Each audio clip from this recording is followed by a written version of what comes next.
Chapter 2. And that basically summarized was how Robin had ended up in this cold, dark cell. She didn't remember anything in between then and now. She had suddenly woken up here. Every so often, the guards brought her stale bread or sour-tasting water. How could water taste sour? Why was everything so crappy? What did Miss Ross think about her? What did Tristan think about her? Oh, God! What had she done? Those same thoughts had plagued her mind for the past month. There was a clicking sound and then a creak.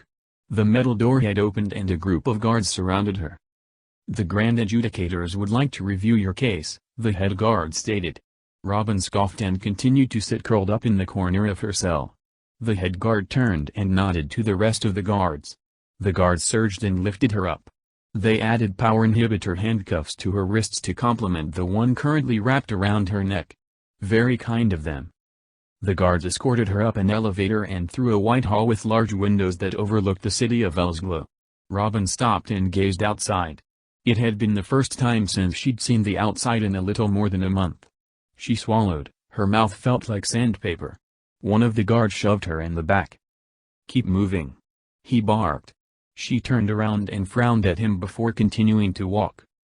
They stood before the large door leading into the Grand Court. The door was made entirely of gold, and Robin wondered how a bunch of weak humans would be able to open something that heavy. The head guard had pulled out a remote and clicked a button, promptly opening the doors. Oh! As the doors opened, bright sunlight shone in her eyes. Enough that Robin had to squint. There were 7 different benches lined up in a half-circle, each bench for one adjudicator. The sunlight made it impossible for her to see their faces. She could only make out their clothes.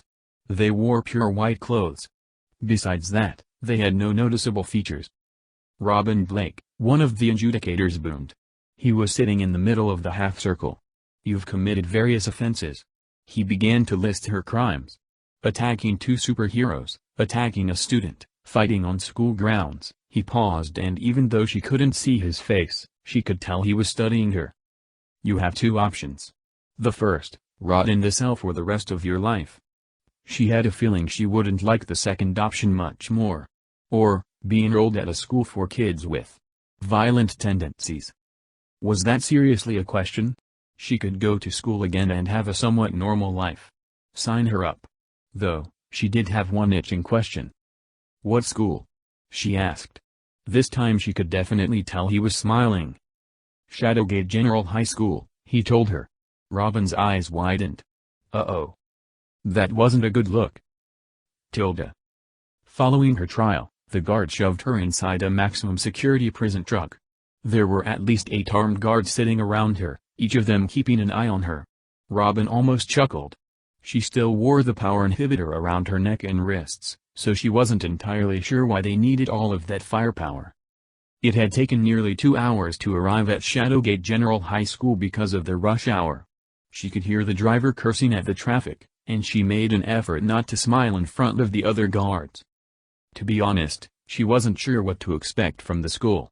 Robin had heard rumors that every single student that attended there were monsters that ate people alive. That was probably an exaggeration. Most of the dropouts from the school ended up becoming villains, and the chance of any superheroes graduating from there was less than 5%. Truly inspiring numbers. The truck stopped and the back door opened. Robin squinted through the sunshine. The transition from the dark interior of a truck to the outdoors made her eyes ache. She stepped out from the prison transport and took in the sight of the school. The multiple large brick buildings made it look more like a college campus rather than a high school. Through the giant arched main entrance, a beautiful fountain sparkled in the center of the courtyard. Students read books and socialized with each other on wooden tables. Robin wondered why the school had such a bad reputation. And then her question was answered. To their right, a female student holding a scythe, yes, a scythe, attacked another student. The other student summoned fire from his hands and struck her with a burning uppercut. However, the girl recovered from it quicker than expected and kicked the boy in his groin. He crumpled to the ground and grabbed at his crotch. She smiled and was about to finish him with her scythe, but from out of nowhere a giant dog rammed its head into her, sending her crashing into a nearby tree. The dog approached and bared its teeth at the girl. Wait a minute, she fumbled for words. Let's just. The dog lunged and started mauling her. For a couple of seconds, the only sounds were growling and screaming. A few students just stood and watched, but nobody seemed surprised, as if this happened often. Eventually, the school's security came in with an oversized snare pole and threw it around the dog's neck. It took maybe a dozen of them to pull them apart. Finally, one of them showed up with a power inhibitor and put it around the dog's wrist while he was distracted. It began to shrink, and the dog shifted into a human. A naked human. "No dinner for you today, Rex," a guard told the shapeshifter. Rex frowned and made a whimpering noise. One of the guards behind Robin pushed her forward with his gun. He glowered at her and ordered her to keep moving. Robin and her convoy of armed guards marched into the main building. The building looked like a much larger version of the other brick buildings around it. As they entered, they passed a couple of students. They stared at her, but not with fear or pity. They looked like they were challenging her. Robin rolled her eyes and continued walking. After a couple of steps, one of the guards shook their head and spoke to her. "Those kids were checking to see whether you're formidable or not," he disclosed. "Since you looked away first, they might cause trouble for you later on." Seriously? She thought. Robin sighed. She should have watched more prison movies. Robin's convoy made it to a long corridor. It still genuinely amazed her how much the halls looked like school hallways, minus the lockers. She walked by a few students who were once again giving her defiant stares. Instead of looking away like before, she glared at them as they passed. Robin began wishing she didn't have the power inhibitors on her. She would have shown them a bit of her power. "What are you guys doing?" Someone spoke from behind them. Robin stopped abruptly. The guard behind her bumped into her. That voice. She recognized it. She whirled around and her eyes widened. Oliver Turner was leaning against the wall with his arms crossed. His long dark hair had been cut short, and he now wore this school's uniform, a black blazer with the symbol of a black star embedded on the left side of his chest. "If you guys are going to see the Chancellor, save your energy. He won't be seeing you." He moved away from the wall and approached them. "I'll be taking her from here." The guards looked at each other skeptically and then back at Oliver. A guard with a scar over his eye and a buzzcut stepped forward and sized him up. "Listen, kid. We have strict orders to bring her to your Chancellor." Now, Oliver lifted his hands to interrupt him. The guard's face reddened with anger. He looked about ready to beat Oliver up. "I'll take her from here," Oliver told them. Some sort of emblem appeared on his palm. It looked like a black crescent moon with a single horizontal line underlining it. The color from the guards' faces drained, and they gave Robin one final shove forward. Robin nearly stumbled into Oliver, and she shot them a dirty look. The guards quickly left the two of them. Robin wondered what had got them so shaken up. "What does that mark on your hand mean?" Robin questioned. Oliver regarded her before answering. "It's the emblem of my family. The line represents the importance of your rank." He lifted his hand again and the mark reappeared. "Since I have one line, I'm the first ranking in my family." Robin raised her eyebrows. "So you're pretty strong then," she said. He smiled, but shook his head. "Actually, no. The rank was given to me by my father." Oliver's face darkened. She could tell there was something painful hidden in his past. They continued to walk alone down multiple hallways, neither of them speaking a word. Robin looked out of every window they walked by. Seeing the city in the distance made her stomach do a little flip. She wanted to be there so bad, but because of her current situation, that would have to wait a while. After what felt like hours, they arrived at a door with a golden word Chancellor engraved above it. Oliver walked up to it and knocked twice. There was a pause, and then a man from inside called them in. Oliver opened the door and gestured for her to follow. Inside, there were bookshelves on either side of them, a golden hollow globe hanging from the ceiling, a man sitting behind a desk, a huge window behind him, and a set of gauntlets sitting inside a display case. It was basically a normal office, besides the gauntlets and the creepy animal head on the wall. "Welcome, Oliver," the Chancellor greeted. "Is there something you need?" Oliver jerked a thumb at her. "I brought a new student." Oliver put a hand on her back and pushed her forward. Robin was so tired of getting pushed around. The Chancellor propped a hand under his chin and examined her. He peered at her for a while, and Robin began to shift uncomfortably. Finally, he spoke. You have quite a track record, he told her. He pulled out a thick book from inside his desk and flipped it to a page that had been bookmarked. Beating up a student, too fortunately recovered, he said, fortunately with enough emphasis that Robin thought he meant the opposite. Roughing up a superhero, fighting Genesis, he let out a low whistle, and Oliver cleared his throat behind him. Right. Anyway, welcome to Shadowgate General High School.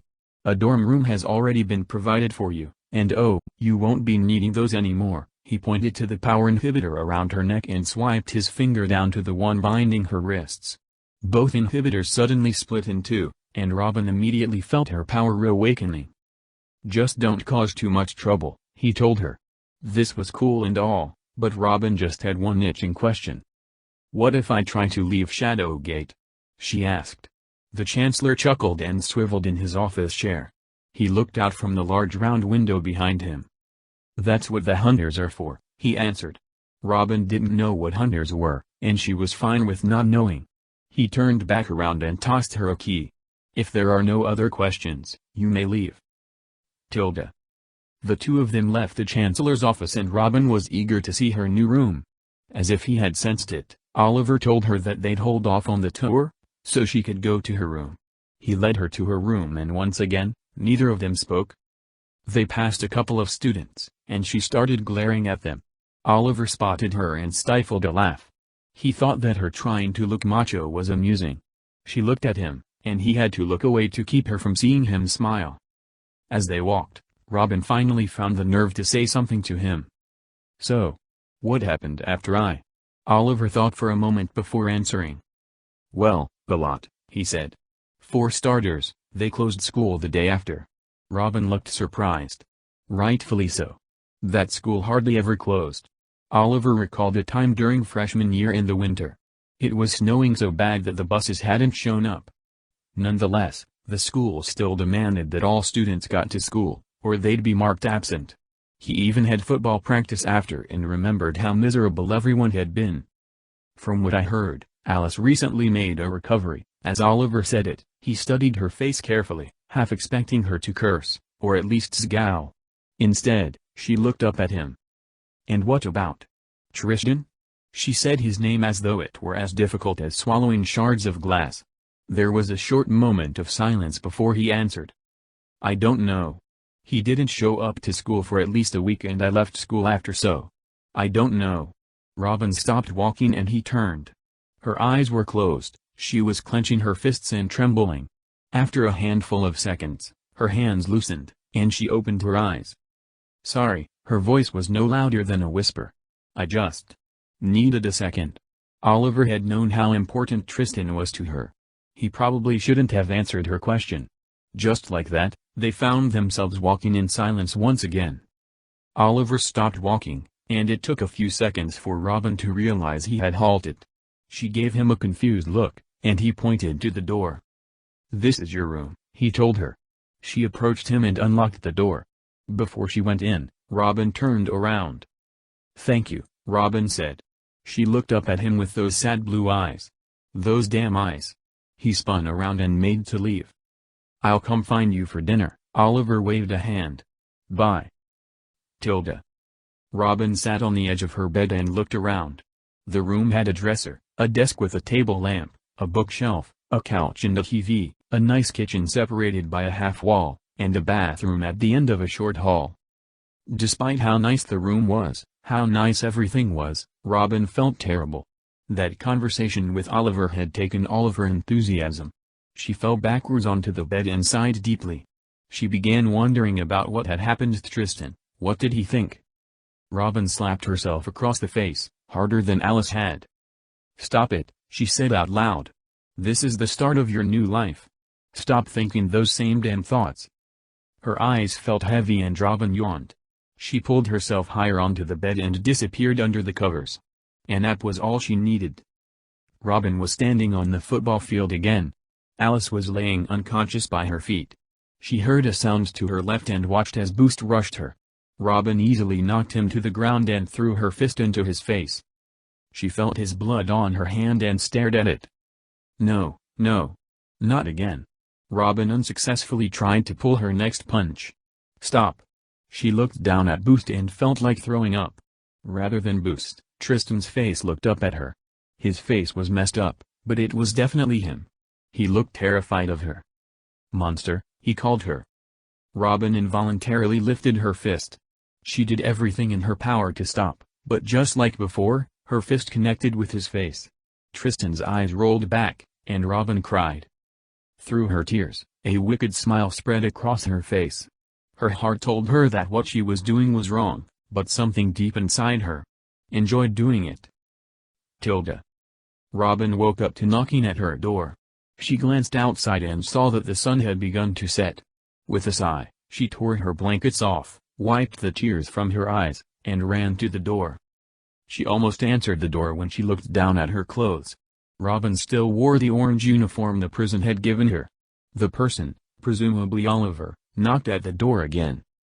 "Give me a few minutes," Robin called out. There was a groan of annoyance from the other side of the door. She raced to the dresser and opened it. It was filled with many of the same school uniform. She opened at the bottom drawers and her face flushed. Robin stood face to face with her greatest foe. "Skirts. I can't wear this crap," she said. Promptly, her stomach rumbled. Robin let out a cry of anger, and she swallowed her pride. Tilda. Oliver was growing impatient. He knew how the cafe could get at this time of day, and if they were any later they might not be able to get any food for another hour. There was a shout from her room, followed by quiet. He was half tempted to enter, but he figured that walking into a girl's room wasn't a good plan. Oliver stepped forward and was lifting his hand to knock again when the door swung open. Standing in the doorway was Robin, who was panting as if she'd just gotten done running. Her face had filled with color since he'd last seen her, though her face seemed oddly flushed. Then he noticed why. Robin wore a white dress shirt with a tie, a skirt with a plaid pattern, and stockings with sneakers. He figured that she would have hated wearing a skirt. She didn't seem like the type who wore them. As he observed her skirt, Robin's face reddened. She shoved Oliver out of the way and moved past him. "Let's go," she said. Tilda. Oliver let out a breath of relief. They made it just in time. Thank goodness the cafe wasn't crowded yet. Curious, Robin looked around at their surroundings. The cafe looked like a giant fancy restaurant. It had comfy, peach-colored booths which were spread across the room, decorative vines that hung from the ceiling and dragged down to the back of the booths, a giant window that overlooked the entire campus, a snack bar that emitted the most godly fragrances. This was easily one of Oliver's favorite spots on campus. Oliver looked sidelong at Robin. Her mouth was slightly ajar, and she had an astonished look on her face, as if she were beholding a castle ballroom for the first time. That look made Oliver's heart skip a beat. Oliver smartly said. "Dumbass." He blinked a few times to snap himself out of his trance. "We should get in line." Robin shifted her attention to him and nodded in agreement. As soon as they got in line, a herd of students rumbled into the cafe. Their timing couldn't have been any better. It took maybe 5 minutes for them to get their food. They sat across from each other, and Oliver watched as Robin gobbled down an entire 12-inch pizza.